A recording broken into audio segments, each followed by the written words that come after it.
Tornadoes are by far mostly presented in the United States of America, with that country alone receiving upward of 1,000 tornadoes. However, the US ain't the only location that sees a high number of tornadoes, as places like China or even other European nations have seen multiple tornadoes. Now, however, if I take you around a tour of Europe, you can see that multiple of these tornadoes have been rated at IF5+, some of which have exceeded F4 plus intensity.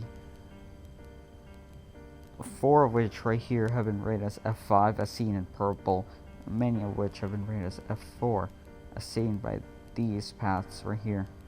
A notable example of tornadoes that have been rated as F4 plus in Europe include the 1968 Black Forest F4 in Germany, the 1764 Wolfsjäck tornado also in Germany, which was a prolific F5 that I covered before. The 1845 F5 tornado that impacted Montello, France, killing 75. And even the 1970 and 2015 F4 tornadoes that impacted Venice and Mira respectively. These two tornadoes in Italy actually intercepted each other, as you can see here, by Capitello and Nason. However, the main topic of this video will be focusing on this tornado that moved northeast from Cittadella to through the area of Montevelluna and the Montello area before finally lifting near Vivaro. This is a very long tornado, tracking for 60 kilometers. However, it was extremely deadly. As to remember the tragedy that unfolded that day on July 24th, 1930, I'm going to summarize the F5 tornado that impacted the Montello, Italy area on that day in history. Now sit back and relax. Get a bag of popcorn, as today we'll be covering the 1930 Montello, Italy IF5 tornado. So to start this summary, we have to start off with a little brief talk about the tornado itself before moving on to the main story. So this tornado occurred during the afternoon hours of July 24th, 1930, and it was a powerful long-track tornado that moved across the northeastern part of Italy, resulting in the deaths of 23 people and injuring another 110. The tornado caused extensive damage to several tiny villages from the Treviso to Udine areas, with the hardest hit area being Montello, Italy, thus explaining why the tornado is commonly called the 1930 Montello tornado. The tornado lasted 35 minutes. It touched down at around 1:08 p.m. and lifted 35 minutes later, as I said, at 1:43 p.m. Central Daylight Time. The tornado occurred 95 years ago, as it struck on July 24th, 1930, and it had winds in excess of 200 miles per hour, with one estimate placing it as having winds of over 270 miles per hour, which is over 430 kilometers per hour. Areas affected are Montello, Nervesa della Battaglia, Treviso, and Udine. The tornado is widely accepted to have been one of the strongest and most violent tornadoes in European history, along with other tornadoes like the 1764 Wolfsjäck tornado and the 1845 tornado that struck France. The tornado caused some of the most intense damage ever recorded on the continent. Now onto the main story. So the Montello tornado began at 1:08 p.m., touching down northeast of Cassoni around that time, initially causing extensive damage as it moved eastward through that one town, as you can see here. It only tracked for a single mile before rapidly, or I should say, explosively intensifying to F4 intensity as it hit Pozzetto at that said intensity, destroying a church and causing ground scarring. The tornado passed just north of Ca Oronai and Corte at that intensity, narrowly missing the center towns. Moving northeast, the tornado impacted northern portions of Montello Vecchio, damaging multiple warehouses and causing its first fatality. The tornado crossed the river and continued into Albarone from the west. The tornado shifted northward and rapidly intensified, reaching high-end F4 intensity as it narrowly missed Grande and Panevecco. Now, directly in its path was the small community of Castello de Godego, which was impacted very badly as the tornado was now producing F5 damage, impacting numerous bars and warehouses at that intensity. The tornado destroyed a road in the community as well, most likely peeling off its asphalt before moving on, striking the southern portions of Muson, causing damage but fortunately no fatalities.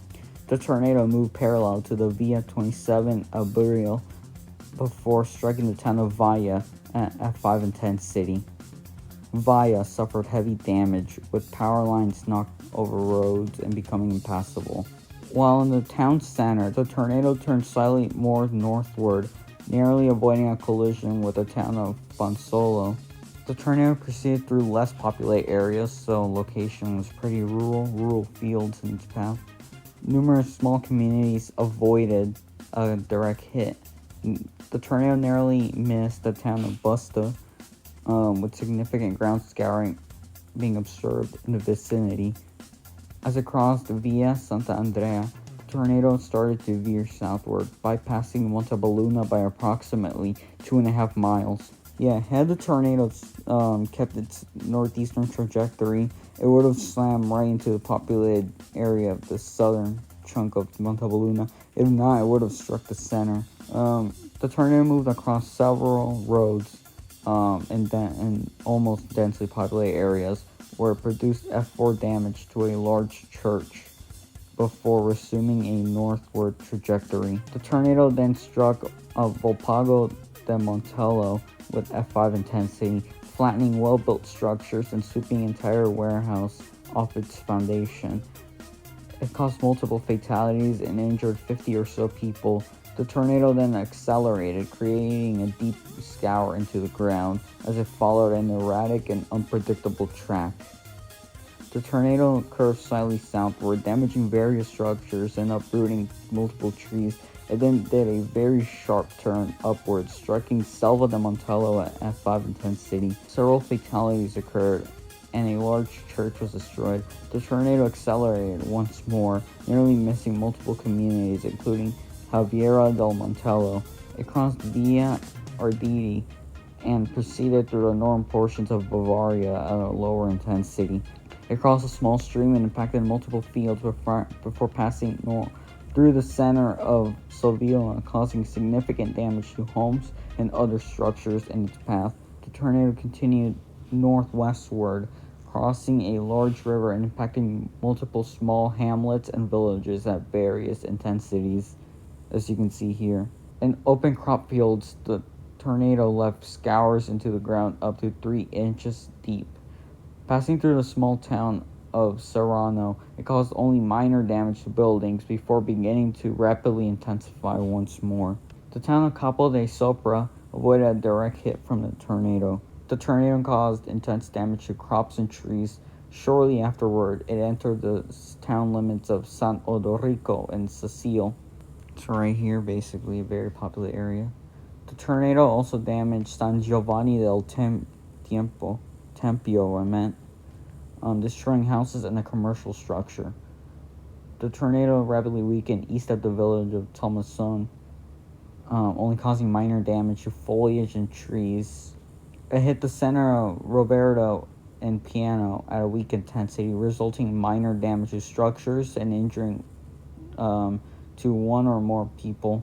The tornado then passed north of San Quirino and crossed a large river before lifting at 11:43 p.m.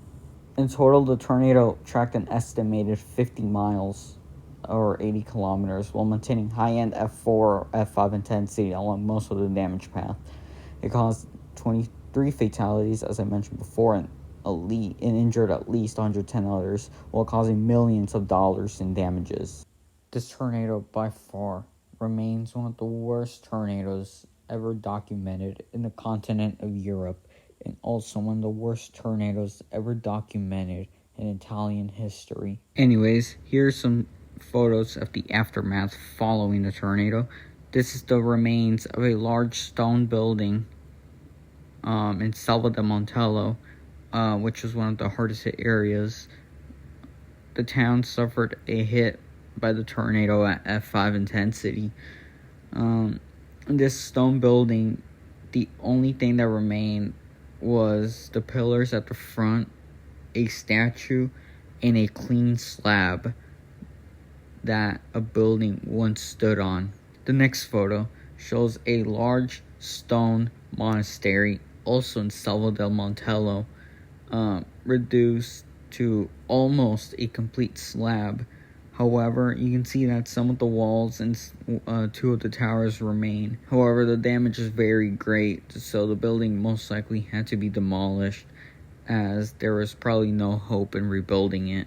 This next photo shows another angle, or two angles, of the same large stone monastery that was completely demolished and Selva de Montello at high-end F4 intensity. The photos you're seeing next show the devastation done to homes in the places it struck. These homes were lucky, though, as the only thing that remained were interior rooms, and in some cases, if they were lucky enough, exterior walls that were blown down inwards.